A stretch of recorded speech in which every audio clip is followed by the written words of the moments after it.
Oke, selamat hari ini teman-teman Bali Blend Podcast dimanapun berada. Kembali bersama saya di kesempatan hari ini dengan tema podcast yang berbeda, yaitu kita akan mengulas sedikit tentang perbedaan serta apa sih yang dimiliki oleh masing-masing OS. Jadi kita sekarang akan membicarakan tentang bagaimana sih perbedaan antara Windows 10 dan Windows 7 yang pernah kita pakai.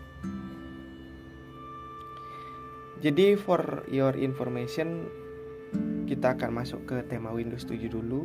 Jadi Windows 7 itu diterbitkan oleh Microsoft pada tahun 2009. Ya, 2009 itu merupakan awal yang baik untuk penerbitan Windows 7. Nah, Windows 7 ini memiliki tampilan yang cukup sederhana sama dengan versi sebelumnya, yaitu Windows Vista ya. Tapi Vista itu kurang lebih sama seperti Windows 8 ya, setelah Windows 7. Jadi produknya tidak berlanjut seperti itu. Kemudian selain tampilan yang sederhana, Windows 7 juga memiliki sistem keamanan yang cukup pada masanya. Mulai dari kelengkapannya dengan sudah menyertakan Windows Defender ya. Kemudian mulai yang namanya menerapkan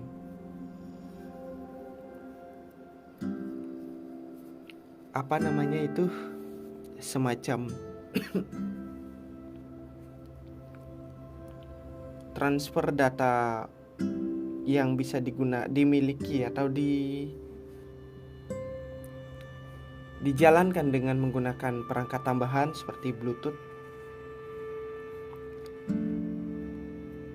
Ya, masih mendukung Bluetooth saja ya waktu itu Windows 7. Kemudian Windows 7 juga memiliki salah satu tipe keamanan yang luar biasa pada masanya, yaitu lock screen yang tampilannya cukup berbeda dengan Windows sebelumnya. Jadi lock screen Windows 7 dan Windows XP itu sangat berbeda ya,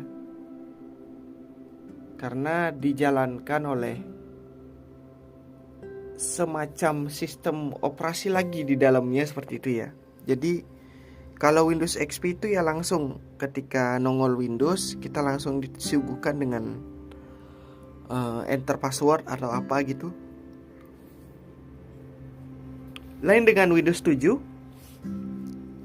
ketika kita masuk ke Windows booting gitu ya, itu kita dihadapkan oleh OS sederhana dulu, seperti tampilan yang cukup sederhana gitu ya, yang mengharuskan kita untuk memasukkan kredensial kita untuk login ke Windows gitu. Nah, setelah kita masukkan, itu baru akan nongol welcome. Biasanya kalau di Windows sebelumnya kan welcome dulu baru sandi atau apa. Kalau ini sandi dulu baru welcome. Seperti itu. Baru muncul layar desktopnya.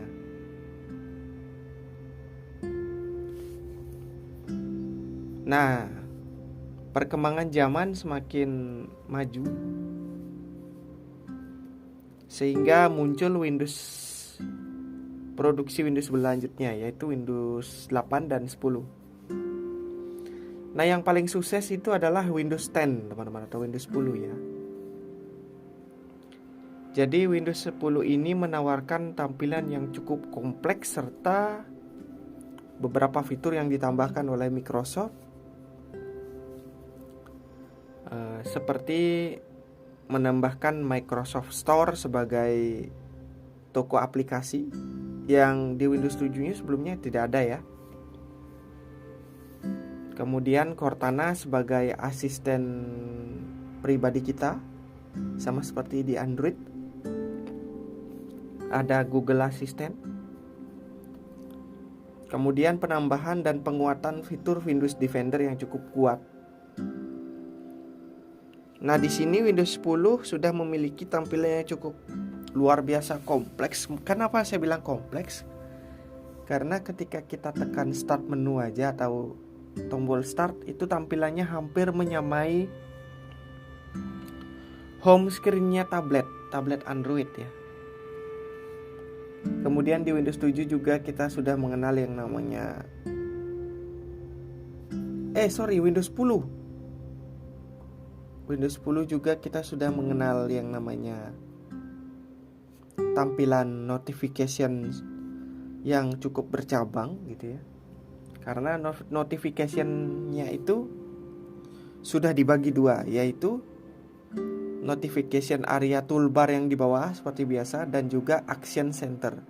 Action center-nya itu seperti tampilan notifikasi di Android. Misalnya ada pesan dari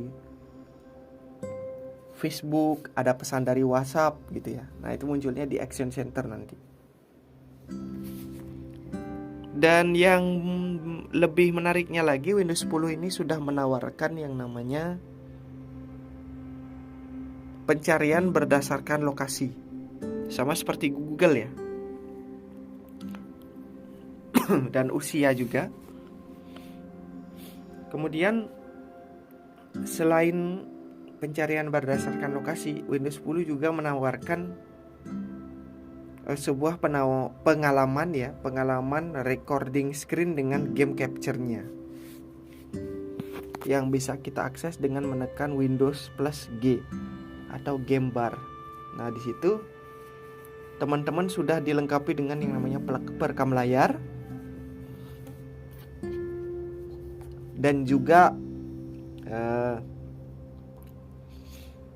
perekam satu Windows ya.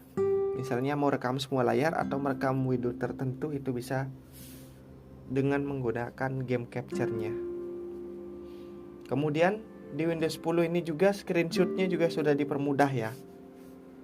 Yang awalnya dulu kita menggunakan Ctrl Alt plus print screen, sekarang kita bisa screenshot dengan menggunakan tombol Shift atau Windows plus print screen saja. Jadi sangat dipermudah ya.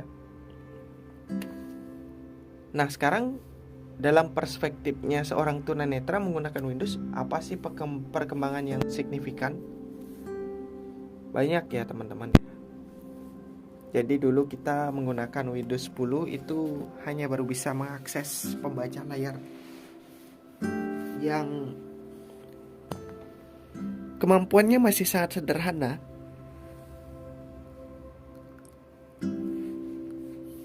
Mulai dari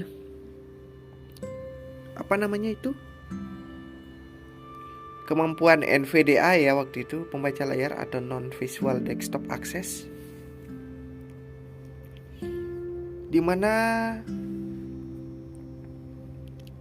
NVDA baru hanya sekedar bisa membaca tampilan berdasarkan kursor.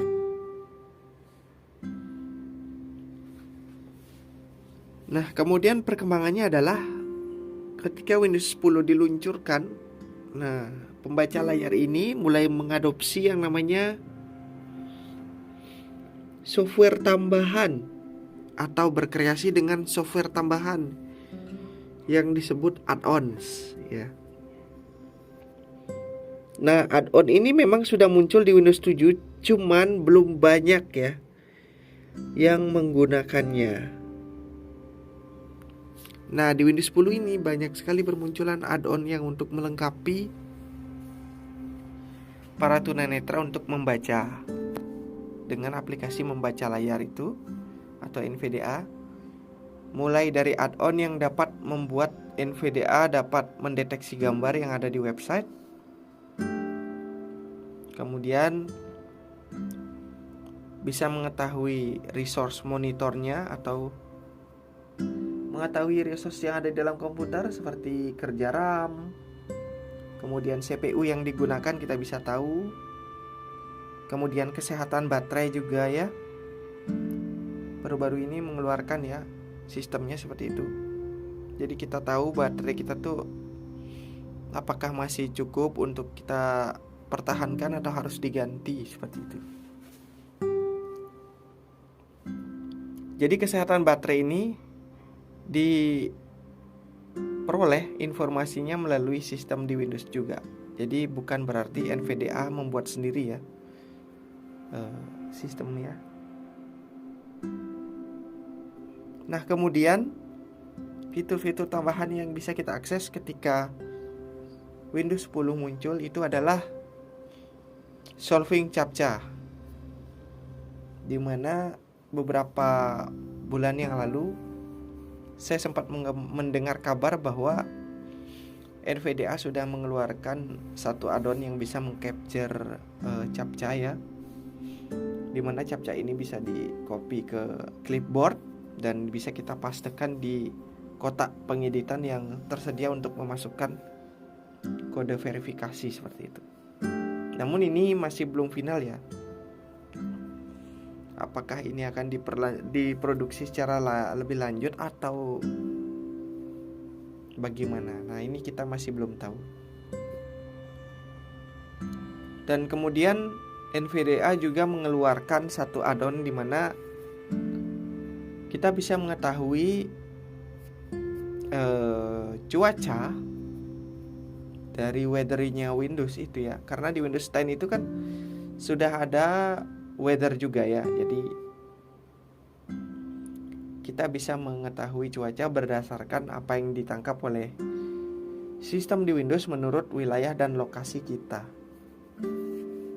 Itu add-onnya juga sudah ada, namanya Weather Plus. Jadi mungkin bisa dicoba buat teman-teman tunanetra. Bukan hanya di Windows 10 aja, ternyata Windows 7 juga sudah bisa diakses ya add-on ini, namun masih menggunakan API atau API dari aplikasinya sendiri, bukan dari Windows-nya. Artinya bukan API dari kode weather yang ada di Windows. Jadi masih menggunakan accuweather.com. Nah, kalau untuk Weather Plus yang sekarang itu sudah menggunakan API code dari Windows-nya. Jadi sesuai dengan update cuaca yang diterima oleh Windows. Mungkin saja masih menggunakan accuweather.com, tapi sudah disempurnakan oleh Microsoft dan Google. Seperti itu ya. Terus apalagi yang berbeda di Windows 10? Nah, di Windows 10 yang beda adalah naratornya teman-teman. Jadi kalau dulu Windows 7 naratornya masih hanya bisa membaca sedikit ya, sedikit bagian dari Windows. Bahkan kalau browsing pun tidak semua dibaca gitu ya. Namun bedanya dengan Windows 10 sekarang, naratornya kini sudah sama seperti aplikasi pembaca layar lain yang saya sebutkan tadi. Ada NVDA, itu narator sudah hampir bisa menyamainya ya. Jadi tanpa kita menginstal NVDA pun atau menginstal pembaca layar pun, kita juga sudah bisa menggunakan laptop hanya dengar mengaktifkan narator. Gitu teman. Kemudian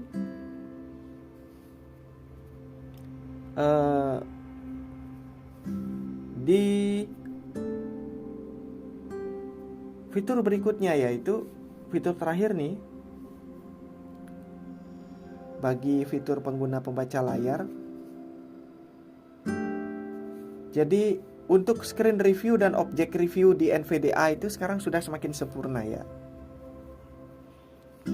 Dan bahkan sekarang ketika kita melakukan screen review atau object review, itu ketika kita berada di dalam aplikasi yang memiliki video atau kita sedang memutar video, itu nanti dia akan mengatakan bahwa video player is running gitu ya. Jadi sudah ada penanda seperti itu. Jadi video player itu letaknya di tengah layar, di kiri layar, di kanan. Jadi kita tahu posisinya. Itu teman-teman ya. Jadi Windows 10 sekarang sudah semakin kompleks. Sejak pertama kali diluncurkannya di tahun 2015 saja sudah luar biasa ya. Bagaimana dengan Windows 11? Nah, Windows 11 kita akan bahas di episode berikutnya ya teman-teman. Jadi jangan lupa untuk tetap stay di Bali Blind Podcast. Jangan lupa untuk selalu membagikan podcast ini kepada teman-teman kamu jika memang ini sangat membantumu dalam mencari informasi. Baiklah, langsung saja saya Dede Satria mengucapkan terima kasih karena kamu telah mengikuti podcast ini sampai selesai ya. Terima kasih dan selamat hari ini.